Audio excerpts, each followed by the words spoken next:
the free will argumentation of an ANCAP society, let's say. Well, I mean, first of all, the whole notion of ANCAP arises out of the Enlightenment. And the Enlightenment is a rejection not just of Western Latin Roman Catholicism, but Christianity as a whole. And so it's all premised on a rationalist, atheist, metaphysic, and philosophy of the state, which is just simply contrary to the previous 1,000 years of Christianity prior to that. In the Orthodox view, there's no such thing as authority that comes from the bottom up.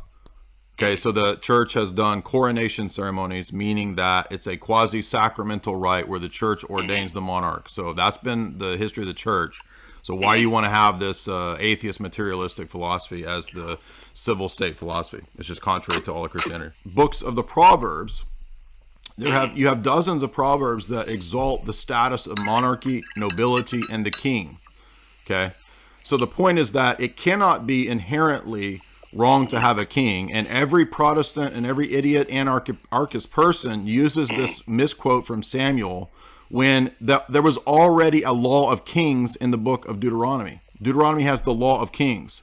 So there's nothing about this text with Samuel that is against monarchy itself. Samuel says that if you elect a king like the pagan nations, he will abuse you. So it is not a text. That's a Protestant Reformation text against monarchy that you're using, and you just have the Protestant presuppositions about it, when the rest of Scripture is 100% pro-monarchy, and the church, for the whole history of the church, accepted this as a biblical position. Go read my godfather's article, Christian Monarchy, where he shows from the Old to the New Testament.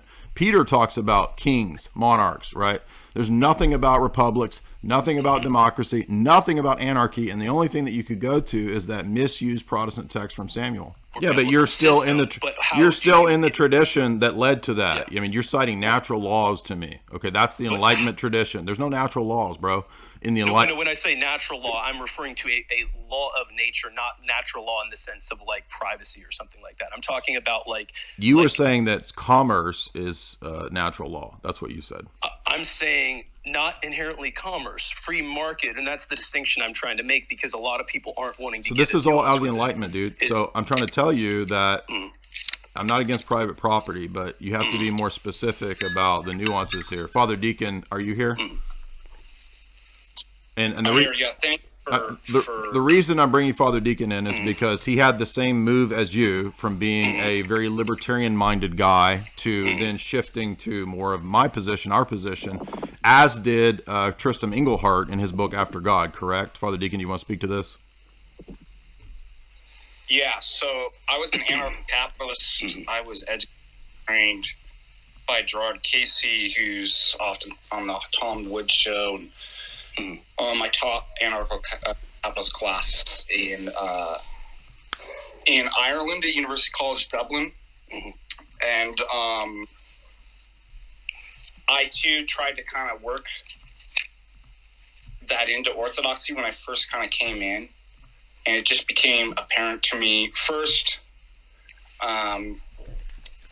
The term free market is ambiguous or vague term at best, and it's not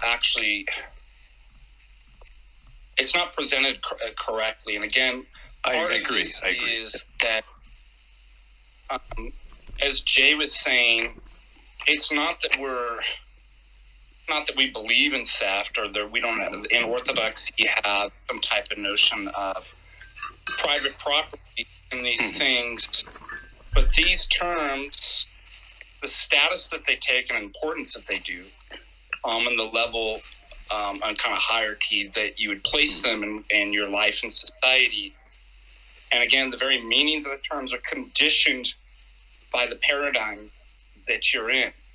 And so what became obvious to me is that these terms are conditioned by an anti-Christian Enlightenment movement that I cannot actually incorporate within Orthodoxy. And it's not to say that we don't have some notion of private property and freedom and stuff like that, and notion of the market, but the two are incompatible. You can't actually be I worked through that I cannot be an Orthodox Christian and support this, and that the only form of government that was ever sanctioned by God and the church is monarchy. So that's the way that it's actually supposed to be. And then when you start to go further in the stuff, in the kind of details of the arguments and stuff like that, you'll start to be able to see that these things, they'll run into certain let's say certain ethical problems too, that cannot actually be dealt with within libertarianism. And certainly that would be incompatible with orthodoxy.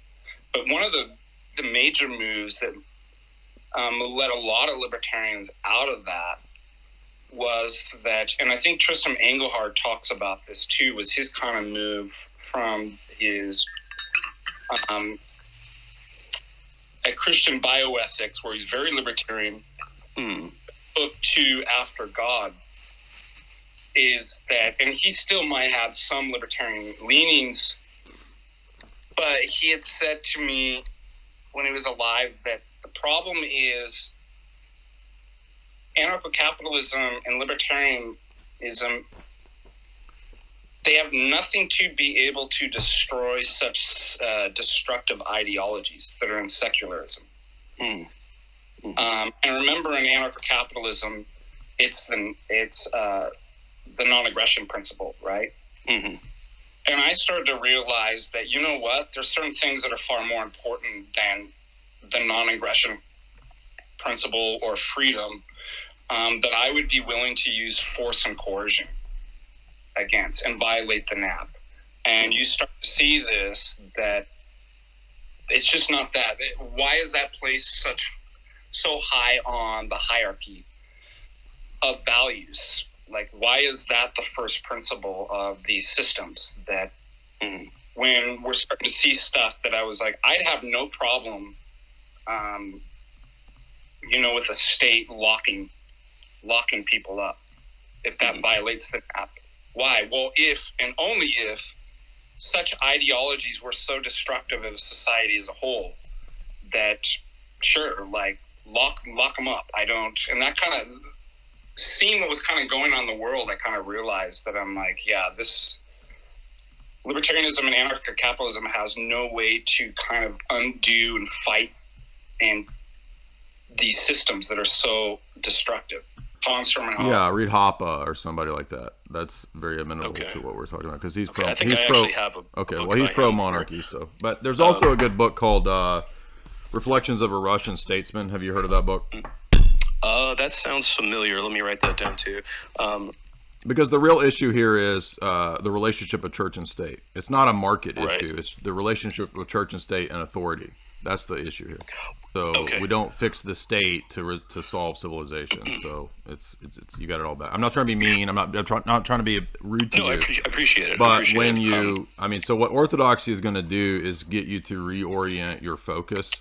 And the focus for us isn't the political sphere. That will follow down the road. But if you notice, in the first few centuries of Christianity, they weren't intent on converting the emperor to bring in a Christian empire, right?